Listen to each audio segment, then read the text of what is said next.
Some mornings you wake up and, from the outside, everything looks fine. Inside, though, a thin ache moves around. No one knows it, and you don't name it either. Looking strong is easy, but the cost piles up in silence. You say, "I'm fine." What you really mean is, "I want to pause for a while." Let me be plain. As long as you run from pain, pain runs you.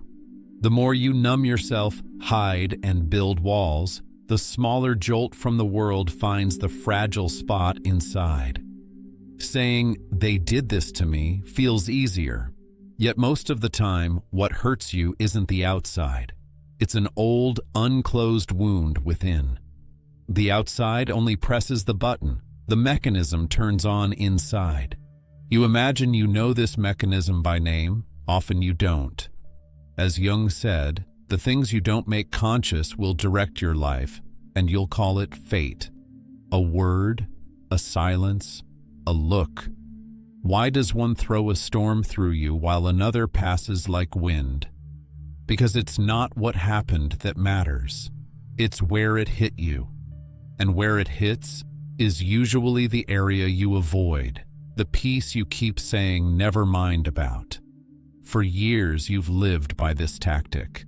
If I'm good enough, they won't hurt me. If I'm understanding enough, they won't leave. If I'm strong enough, I won't break. That tactic offers short-term relief and long-term tension. You want to control things, but control is an illusion. While life flows, you try to manage relationships, words, and probabilities like a ledger. The end is clear: fatigue, hypervigilance, and a background hum of worry that never rests. What am I supposed to do then? You ask. Not armor, awareness, not coldness, wholeness. This is the way Jung points to. Strength doesn't come from building higher walls. It comes from bringing the shadow into the light. Being strong isn't numbness, it's feeling and not coming apart. Unshakable isn't turning to stone, it's growing roots. A tree without roots blames the wind. A tree with roots bends in the wind but doesn't break. Picture an everyday scene. A short, distant message lands in your inbox. An old reflex kicks in. Is something wrong? Are they angry with me? What did I do? Your heart speeds up. Your mind writes dozens of scenarios. Pause for a moment. Whisper to yourself, "I'm triggered. This feeling is familiar." Maybe it's the trace left by not being heard years ago. Maybe it's what you hit when you asked for clarity and met a wall. Maybe it's the old rush to prove you're lovable. The tone of the message only cracked open an old door, and behind that door, it's you waiting. 3 players step onto the stage here: persona, projection, and shadow. Persona is the face you show the world, the mask that says, "Everything's under control, I can handle it." The mask isn't at fault. You put it on so things would run, but you wore it so long, you started to mistake it for your face. You began to forget your real one. Projection is when you cast what's inside onto what's outside. When you think they treated me as worthless, maybe it's the sentence your own inner voice has whispered for years. Shadow is what you hid. Jealousy, fear, anger, need, and sometimes a bright talent as well. The more you reject them, the more they return in disguise, as quiet resentment or sudden outbursts. Does that mean I'm bad? No. It means you're human. You're tired because you've been making your parts fight one another. When you forget how to be whole, you load too much meaning onto everything outside. Someone's silence becomes your erasure. Someone's lateness ties itself to your old abandonment story. A belittling glance confirms the way you belittle yourself. Wholeness is being able to tell the difference between an external signal and an internal wound. The wound wants to speak, It says, "See me." When you hear it, the tension between you and the world eases. How do I become strong? The answer is simple. Stop denying and become a witness. Strength isn't "nothing affects me." It's "this affects me, but I won't let it run me." Seeing the effect is the first step in loosening it. That's awareness. Awareness doesn't delete the feeling. It stops the feeling from dragging you by the hand. In a meeting, you say a sentence. Across the table, a mouth tightens. Your chest tightens. You cut yourself short. Then you carry that expression around all day. When evening comes, ask yourself, what did I feel there? What did it remind me of? Maybe a laugh you heard when you spoke up at school. Maybe the dinners where your sentences were never finished. Maybe the belief that, if I make a mistake, I won't be loved. When you catch those threads, today's knot begins to loosen. Because once yesterday's shadow is brought to light, today's expression goes back to being just an expression. At this point, armor will tempt you. From now on, I won't let anything get to me, you say. It works for a while. Then, numbness brings its side effects. Closeness gets harder, your joy goes dim, life's colors wash out. Armor cuts off warmth. What you need isn't distance from the world, it's connection with your inner world. The more settled you are inside, the more fluid you become outside. You lean not on people, but on your own center. And what about boundaries? Necessary. But a boundary is not a fortress. A boundary is clarity you set with yourself. I'm not ready to reply right now. I don't want to be spoken to in that tone. I need time for this subject. A boundary isn't to control others. It's to stay loyal to yourself. When protection comes from inside, external moves lose their power. You stop getting caught on someone else's sentence because you've learned to hear your own. Now, let's write a small, usable protocol. Catch the signal. If your heart races or your jaw tightens, pause and take 2 breaths. Name it. The feeling being triggered right now is fear, anger, or hurt. Own it. This feeling is mine. Someone's behavior only pressed the button. Set a boundary. Choose a clear line like, I don't want to respond right now, I'll get back later. Direct yourself. Ask, what do I need right now? And choose one small action. Reflect. When it passes, jot a short note. What happened? Where did I struggle? What helped? These steps aren't for turning your ego to stone. They're for working with it. The ego isn't your enemy. It's an untrained driver. It learns to hold the wheels steadily and the roads open. That's why the practices are small while their impact runs deep. Instead of expecting a miracle from today to tomorrow, you pick a small letting go each day. 1 breath instead of an automatic yes. A 2-hour gap instead of an instant reply. Clarity instead of over-explaining. Micro practices. The 90-second rule. When triggered, watch only bodily sensations. Focus on the breath, not the thoughts. The wave rises and falls. 2-minute writing. What am I feeling right now? What old story does this remind me of? For 2 minutes, no perfection, just flow. 3-minute gaze. Fix your eyes on a single object and list the details for 3 minutes. The mind drops the story and returns to the present. What if people get mad at this? They might. Because the version of you they're used to is the one who replies right away, handles everything, always understands. Your new way will feel foreign, but the foreignness is temporary. It gives way to respect. Some will stay, some will leave. Those who leave are the ones accustomed to a setup with no room for your boundaries. Those who stay will reposition around your new center. That's not a loss, it's a recalibration. Add this too. Not breaking doesn't mean you're not human. When you're hurt, don't sigh, why me again? Ask, what opened in me? If you need to cry, crying isn't weakness. Building walls to protect your mood shakes you harder over time. Tears are sometimes what water does best. They carry out the grit, clean the ground, clear the view. On a cleaner ground, your step is steadier. Some days you feel inadequate even if you do nothing wrong. That feeling doesn't close by working harder. It softens by being seen. Remind yourself of one short sentence. For today, this is enough. The word enough triggers guilt in many people because you tied your worth to productivity for years. But a human lives not only by results, but by rhythm. Once you choose your own rhythm, the speed outside can't sweep you away. Let's return to the illusion of control. Control is a shield for anxiety, but a heavy one. Being on guard all the time is like watching life as a spreadsheet of possibilities. At some point, your strength is in accepting not knowing. Not knowing isn't giving up. It's moving with the current. The one who moves with the current endures more than the one who fights it. Because the one who moves takes power from the center, they change form with the rise and fall outside, but they don't lose their essence. Ask yourself, who am I trying to please today?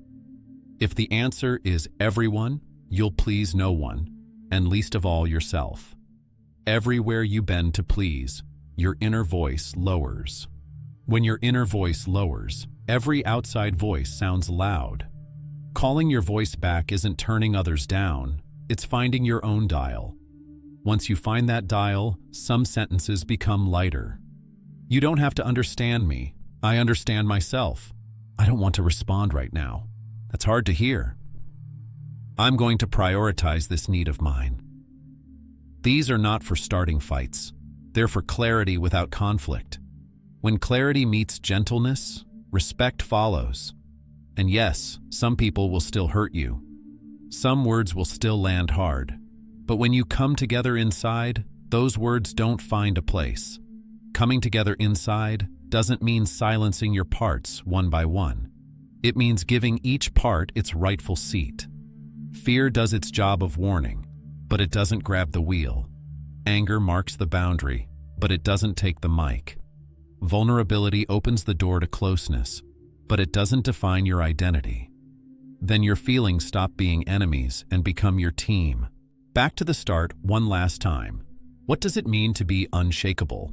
Not to be stone, to be alive, to stay in flow, in root, at center. The outside moves, the inner mast stays. That mast is the quiet answer you give to, who am I?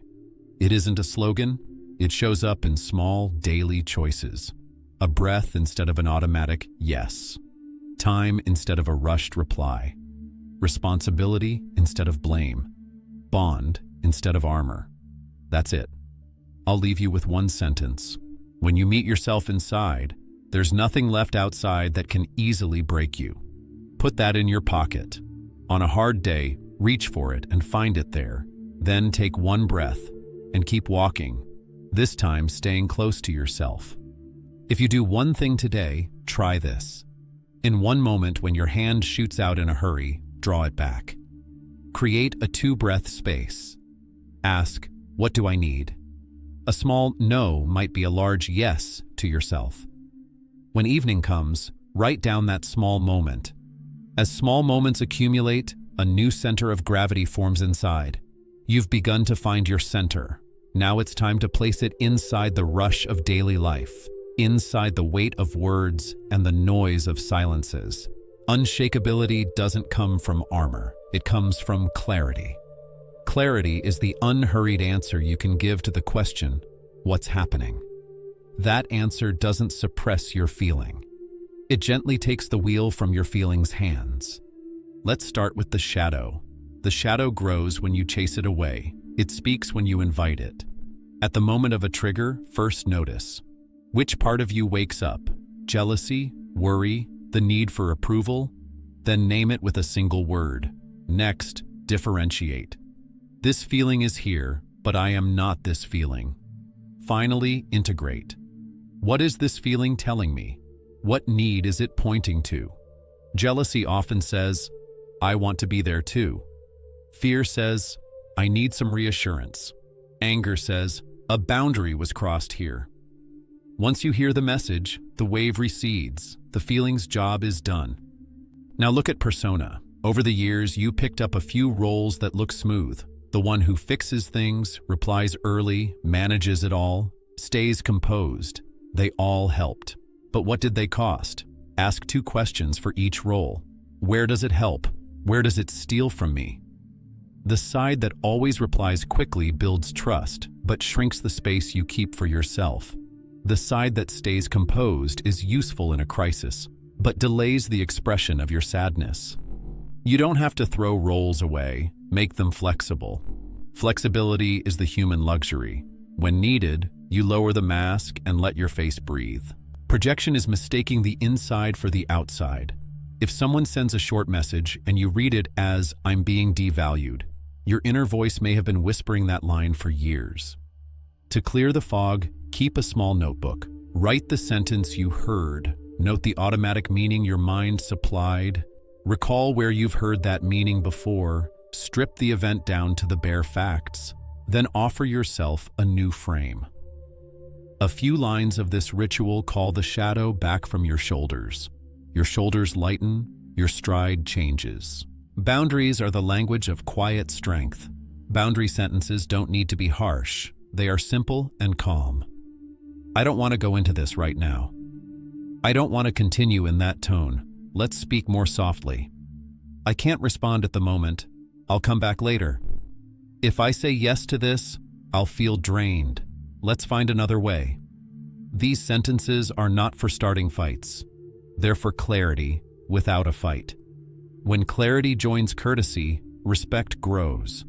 A boundary is not a wall, it's a door, and the key is the tone that comes from inside. Redefine silence. Silence isn't escaping, it's regulating. Gather your reply windows during the day. Keep notifications mostly off. When triggered, wait for one wave to pass. The words that try to spill out at the first second usually carry the weight of the past. If you wait a little, words find their place. Your tone carries settledness, not confusion. A settled word isn't fast, but it is firm. Keep a small trigger map for a week. What, where, and how do you get triggered? Write the context. Work, home, crowd, alone. Write the trigger. Words, expression, silence, delay. Note bodily signals. Heart, shoulders, stomach, jaw. Name the feeling. Shame, anger, anxiety, sadness. Finally, name the need. To be understood, space, pace, kindness. At week's end, pick your 3 most frequent triggers. Choose an early warning sign for each. If your left shoulder tightens, take 2 breaths. You'll dock at the shore before the wave crests. Have a small kit for crisis moments. Breath, inhale for 4, exhale for 6. Water, 2 big sips. Grounding, feel your feet, name 5 colors in the room. Note, a 2-line summary in a phone file. Movement, a 3-minute brisk walk. It sounds simple. The effect is deep. In crisis, the mind rejects the complex. The body remembers the simple. Meet your inner child. With every trigger, a small hand reaches out from inside. When you ignore it, it sulks. A sentence is enough. I'm here. I hear you. You're not alone. These sentences complete a bridge that was left unfinished. When the bridge is complete, your adult part takes the wheel more easily. Whoever has the wheel makes the decision. When the decision is yours, defensiveness drops and choice grows. Tie your day to 3 stations. Morning intention, 3 lines. What kind of rhythm do I want today? Where slow, where fast? Midday boundary, say not now in one place and open a small pocket of time for yourself. Evening reflection, 3 questions. What went well? Where did I struggle? What will I do 1 tick differently tomorrow? A day without stations dissolves into the crowd. A day with stations remembers its spine. Make a new agreement in relationships. The old setup expects you to understand everything. The new one asks everyone to take responsibility for themselves. Ask the expectation out loud. What's expected of me? What can I offer? Where is my limit? Once answers settle, touchiness eases. Touchiness is often the smoke of a fuzzy boundary. When the boundary sharpens, the air clears. Write yourself 2 short scripts. One for trigger moments. An old story is moving inside. I'm checking in with my body first. I'll speak less. I'll return when I'm ready. The other for decision moments. This week, I'm easing my instant reply rule. I'll check messages in 2 windows. Hard moments breed forgetfulness. Scripts are memory.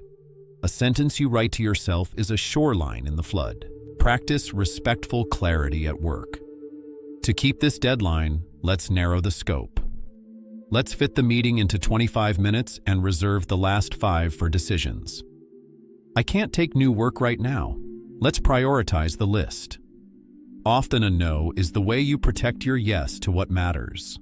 Use soft breaks at home. This topic is tender for me. I'd like to speak more calmly. I'm tired, let's rest a bit and continue. I don't want advice right now. I just want to be heard. In close relationships, build bonding clarity. I'm getting defensive. That's not my intention. Can we take 5 minutes? I soften when I feel heard. Could you reflect what you heard first? Hearing that woke an old fear in me. Can I ask about your intention? A sentence that protects the bond wins the relationship, not the argument. Make a pact with your body. The mind extends the story. The body tells the truth briefly. Take a 15-minute body break daily. Stretch, short walk, gentle breathing. When the body says, okay, the mind takes off its headphones. Without the headphones, the noise outside becomes a voice. A voice brings direction, not panic. Stop treating not knowing as an enemy. Not knowing is the student's stance. The student is curious. Curiosity loosens judgment. Loosened judgment creates options. When curiosity replaces control, triggers stop being threats and become data. The one who collects data makes decisions without denying feelings. Decisions flow from inside out. Grow your inner voice. Spend 5 minutes a day alone in a room telling your day to yourself out loud. Here I felt this. There I wanted that. Here I paused. Words passing through your vocal cords gather what's scattered in your head. What's gathered becomes a sentence. Once it's a sentence, direction appears. Direction is more precious than speed. When you're speeding in the wrong direction, you only get further away. All these steps aim at one thing: moving the seat of your power. Bringing approval from outside to inside. Adjusting speed from the crowd to the center. Measuring worth not by performance, but by being. Your worth isn't the sum of your outcomes. It's the consistency of your direction. Consistency isn't perfection. It's the ability to return. You scatter and return to center. You scatter again and return again. Returning grows your unshakability. 2 more small signs. When triggered, breathe first. After the breath, 1 sentence. I'm not in a state to decide right now. After the sentence, a tiny action. Open a window, drink water, walk. This trio helps you stay on top of the wave. When it passes, 2 short questions are enough. What's true? What do I need? Truth simplifies the event. Need defines the step. Whisper to yourself. My feelings aren't my enemy. They're messengers. My boundaries aren't lack of love. They're the clarity of my love. My silence isn't escape. It's where my strength rests. Write these 3 sentences on a piece of paper. Keep it with you. In a hard moment, when your fingers find that paper, your body remembers its place. When your body remembers, you remember. At the end, I'll say the simple thing again. Today, draw back your hand once when it reaches out in a rush. Open a 2-breath space. Ask, what do I need? Maybe a sip of water, 5 minutes of quiet, or a small message that says, not now. That small no is a big yes to yourself. As small yeses stack up, a new center of gravity forms inside. Unshakability isn't thickening against the blow. It's moving closer to your center. The wind outside blows the same, but there's nowhere left in you that breaks easily. This happens not with a shield, but with roots. When you grow roots, you bend, but you don't come apart. Don't mistake bending for weakness. Notice you didn't snap and smile, because real strength is the calm of the one who knows where they stand.